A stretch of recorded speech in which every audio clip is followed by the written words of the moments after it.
Hello, everybody. I'm the Shark Daymond John, and today we're talking business.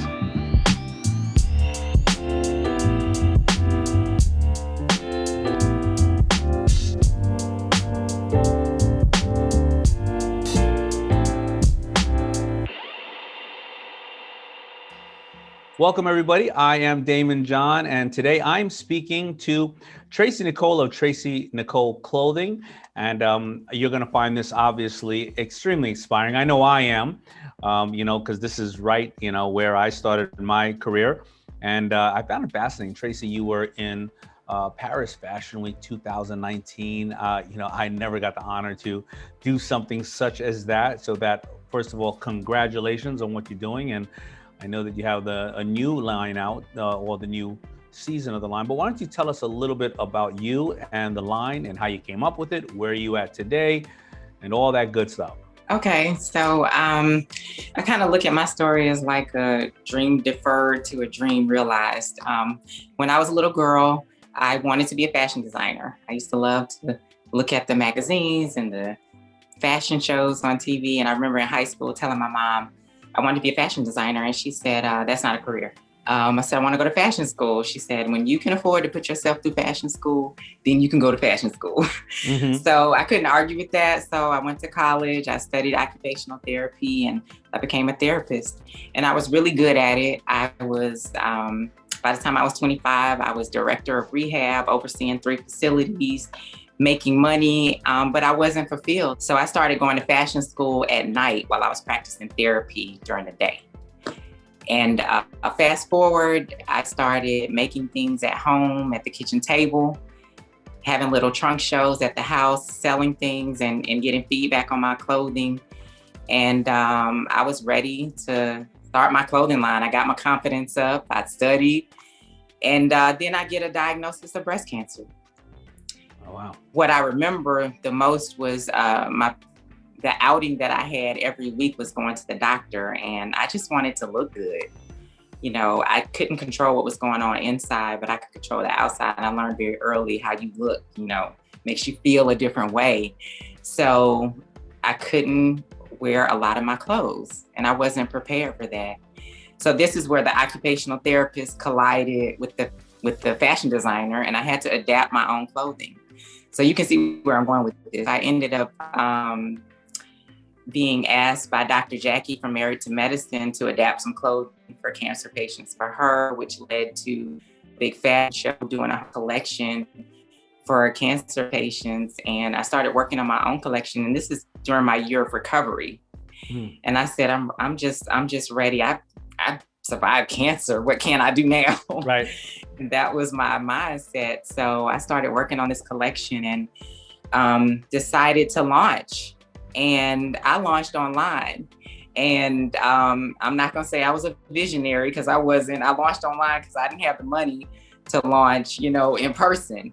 And so I was like, I'm going to just launch online. It's not going to cost me anything. Let's hype this up. And we did a whole countdown.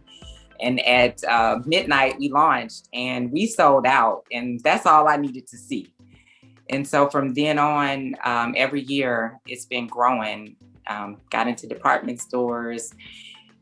Every year it's just been profitable. And here I am now talking to Daymond John. So how much better can it get? Well, thank you so much. And well, congratulations. I want to just go and unpack a little bit of that stuff. When you launched and you were doing this all while you were going through, recovering, was it kind of therapy to you? So at that time, I was wanting to focus on something that was driving me. So if I focused on what was driving me, which was having this fashion line, then recovering was just an easier road. It allowed me to think about what women go through. Mm-hmm. We go through surgery, we go through having babies, we gain weight, we lose weight. So I'm thinking about different fabrics that feel good, things that are easy, and what women want. We want something easy, but that looks good. So pouring that into a collection, not purposefully, but it was almost like a gift, and pulling some positives out of a negative experience. I reflect on that. It reminds me of my journey, it was the same thing. I had a negative experience of feeling that the people that we were supporting to create the uniform for hip hop didn't like us. And it was a negative experience. It was like, well, I want to be part of this community, meaning I want to look like everybody else and have the same cool things but every time I give my dollar to this person, they don't like me. So I have this inner challenge with myself where either I do not look, and of course I'm a kid at that time. I think more about being part and being liked by people or playing the role or the part. And I'm like, if I play that role, I don't feel good about it. How many other kids out there feel the same way? Right. And maybe I can create something to make them feel good about where they're spending their money and know that somebody understands them and somebody respects them and somebody loves them. All right. And I think that's what we do as anybody who's in business. We feel that we are adding value to somebody because at some point in time, we felt like we got the short end of the stick of something, or there just wasn't anything out there that answered those needs. You did something that I wrote a book on. It's called The Power of Broke. You did not have the money to go out there, and you said, I'm gonna put it up online. And you said this thing casually that a lot of people, it is the end of the day, it is the reason you're in business too. You said, we're growing and we're making a profit. That's not easy, especially today. So tell me about, why are you growing and how are you growing like this? It's consistently being authentic. And I didn't learn this at the beginning, but I did learn this going through. People want to know who you are. And I had to learn how to allow people into my world. I was really private. And I realized when people learned more about me and when they connected to me, who the designer was, they wanted to support me even more. They gave me great feedback, which meant they were talking to their friends about me. So it was an organic thing that I really appreciated, and I listened. It's more needed now than ever before, because before there wasn't social media, but now is a time when you can't hide. You're either going to be, in control and narrate your story and show people who you are, or somebody else is going to say it. So unless you are able to articulate it really well enough to have a bunch of ambassadors, well, then you got to say it yourself, and they will pick out what they want of it. Or listen, it's their right to disagree with you too, as long as you know that you were honest with who you were. And you can't satisfy everybody, but most likely people want to bet on you. People want to root for you. I love to tell people, I always tell people about the person I met, or the store owners that don't like window shoppers, because they come in, they try on all the shoes, or they try on everything, and then they leave. And I always say, no, that's great. That person is the one.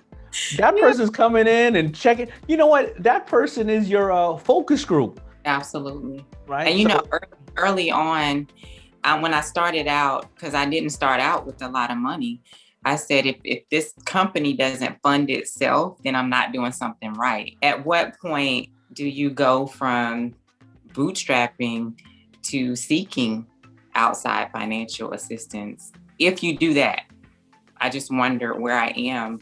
Do you decide to seek outside finances or keep bootstrapping? That is always going to be a very personal question to each individual because of their objectives and their goals. And it depends on where you want to go. Generally, the rule of thumb for when you seek out additional financing is because you cannot keep up with orders. And you know that you will be able to replicate what you're doing globally, or nationally, or whatever the case is, and that you sell out every year, and you sell out by a massive amount. Meaning, if you're doing 1 million and you bring in $1 million worth of goods that you can afford, whatever the case is, that that you have $4 million worth of orders. That is where you can seek capital. Also, the question becomes, how do you seek capital? The earlier that you seek capital, the more it costs. And a lot of people believe that they need to go to venture capitalists or angel investors or various other things. There's many ways to seek capital. First of all, the first way that people seek capital, which we're gonna go fly past this because you've already been there. You don't go out to dinner, 4 times a month. You dig in your couch, you sell a car, or whatever the case is, right? And you work your day job, and you keep putting your day job money into your homework or your dream or your passion, and you reduce the outlay of your costs. Now, I'm sure you've been through that. Now, all of a sudden, you're getting to this other area. Well, the next area is, do you go for places where people do not want a piece of your business, meaning, hey, Chase for Business, how you doing? Here's my my business, and here's what I'm doing. And if they find that there is an opportunity to be able to assist you, and they give you money where they make interest on the money, of course, because that's what they have at risk. And you, on the flip side, get to keep all of your company, and you get to pay down on that. A traditional bank, a financial partner would be great. After that, you want to go towards whether friends and family, or it could be crowdfunding. And then the last but not least is, do you find a partner? And a partner is not always about somebody who financially is there, but will they be able to give you guidance and be a strategic partner?